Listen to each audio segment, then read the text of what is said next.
I know it's a bit of a clickbaity title, but I kind of had to get the word out. But yeah, I was wrong about the Razer Blade 16, about a lot of what I covered in the review, but not necessarily my fault. Shortly after I published the review, maybe like a few days later, Razer posted a firmware update. And I've been using Razer laptops for a very, very long time. And they've never pushed out a firmware update like this. Usually when there is a firmware update, it is either an optional update or you have to go deep into the website to try to find it. The fact that this was showing up right on Razer Synapse kind of indicated to me that this was something big. So let's talk about the two improvements that they mentioned. It now supports a max fan, and I'll get into how much that makes a difference in the updated benchmark section. It also improves the touchpad performance. So after the firmware update completed, the first thing I wanted to do was check out the trackpad. What I really think that they fixed mostly is the palm rejection. I know that's something I've complained a lot about in my review, and if you see any review out there, if you go on Reddit, everyone's complaining about that. Is it fixed? Mostly, it's a lot better. It's not that much of an issue anymore. There's still some times when I'm playing video games where it'll accidentally left click. Not nearly as much as before, but it kind of does still happen. So I was playing Call of Duty, and I'm at a section where I kind of need to be sneaky. Just using the WASD, I accidentally fired my rifle, and it was game over. I had to retry from the checkpoint. That happened once, and then a few other times when I'm playing Overwatch, but it is not as frequent as it was before. So they really fixed it to the point where I wouldn't have spent that much time complaining about it in the review. I would have mentioned it like I am now. So I'm really happy that that's fixed. And it looks like they might have tuned the HDR display a little bit.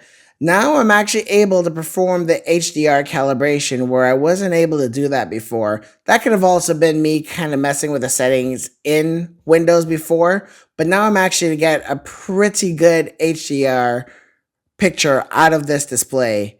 And it doesn't fix the flicker, that's there. But you know, since I've been using this for an additional 2 weeks, the flicker doesn't really bother me. Sometimes when I just turn it on for the first time, I can kind of see that there's some flickering, and once I start using it, I forget about it. It's not as bad as the type of flickering that's in the OLED panel. Those are really hard for me to use long term. Like I mentioned in the Alienware QD OLED monitor.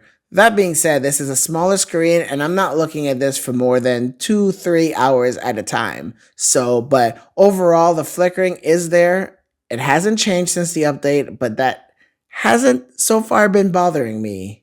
And now let's get into the biggest part of the firmware update is the max fan speed. And it actually makes a really big difference. So now in the Razer Synapse app, you go to the performance section, and under plugged in, you can keep the CPU boosted and you can also keep the GPU on high. But there's also now a max fan speed mode. And it does crank up the fans, it does make it louder, but you know, me comparing so many different laptops, it doesn't stand out as being louder than any of the other laptops that I've used, so I've been completely fine with it. I'm still able to be immersed in the games that I'm playing, even with the louder fans. So I reran some of the benchmarks, not all of them. In many cases, in more GPU-bound games, I was getting identical scores or very close or very similar scores to the Scar 18, which also had a 4090. Where the Razer Blade 16 was really struggling is more CPU-bound games because it was thermal throttling before this firmware update. So I reran TimeSpy, and the GPU performance went up a tiny bit, not much. That could just be because of firmware updates and video updates, etc. But the CPU did go up a little bit. So as I'm running it, I'm ranging anywhere now between 14,000 and 15,000. 15,000, like 200 was the max I've gotten. Where I am in South Florida, it's hot here, and depending on how much I have my AC blasting, that actually does impact the scores a lot. So that's that for the benchmark. So I retested Horizon Zero Dawn because that was struggling compared to some of the other 2023 laptops I got in. I reran it after the firmware update. So at 4K, before I was getting 90 FPS, now I'm getting 92 FPS. That could be just a variation of different runs. So that's nothing really worth talking about. It's only 2 frames.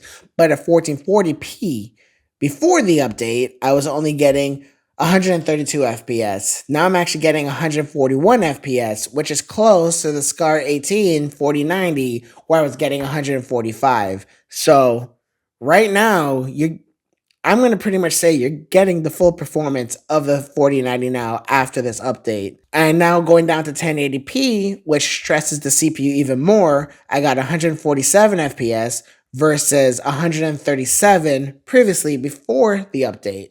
And yes, the Blade 18 and the Scar 18 is getting 153 FPS. Those are larger chassis, and it can handle a higher sustained CPU clock speed. The CPU did start to thermal throttle again on the Blade 16, but it was thermal throttling when the CPU was already running at like 90-95%. And the other game I retested was just Shadow of the Tomb Raider, so same deal. So now at 1440p, I actually got a higher score on the Blade 16 versus the Scar 18. 3 frames difference, not really worth talking about.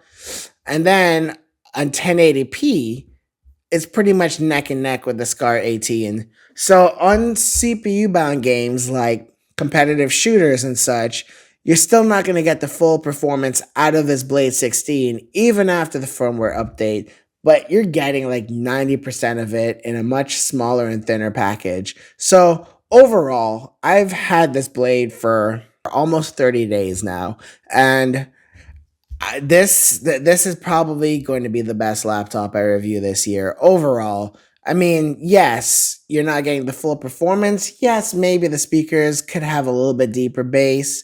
I wish there wasn't any flickering at all on the panel. But overall, the picture quality, the build quality, I also do wish the keyboard had a little bit more travel, but that is subjective. I prefer more travel, and this is packing pretty much the full performance of what the CPU can do and all of the performance of what the GPU can do.